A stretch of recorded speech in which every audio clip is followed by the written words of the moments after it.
اچھا، اخلاق کے حساب سے اگر تبخیر معدہ یا معدہ کی خرابی کو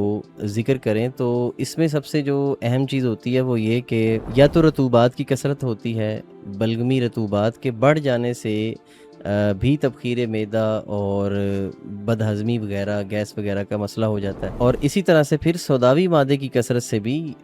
تبخیر معدہ اور ہاضمے کی خرابی کا مسئلہ دیکھنے میں آتا ہے۔ اب اس میں صفرا کی زیادتی کا اثر تو زیادہ تر آنتوں میں جا کر، جہاں پر صفرا کی زیادتی ہوتی ہے وہاں پر کھانا جب آنتوں میں پہنچ جاتا ہے نا، تب یہ ہوتا ہے کہ وہ اخراج ہوتا ہے، بار بار پخانے آتے ہیں، پتلے پخانے آتے ہیں، جلن کے ساتھ آتے ہیں، تو وہ پھر غدی تحریک میں چلا جاتا ہے۔ لیکن یہاں پر جو تبخیر معدہ کا مسئلہ ہے یا گیس اور تبخیر بننا ہے یا کھانا دیر سے ہضم ہونا ہے، یہ دو ہی مزاجوں میں ہوتا ہے، یا اعصابی میں ہوگا یا عضلاتی مزاج میں ہوگا، یعنی یا پھر رطوبات کی کثرت سے ہوگا یا تیزابیت اور ایسیڈیٹی کی وجہ سے ہوگا۔ مطب ابن طبیب پر free online check up کیا جاتا ہے۔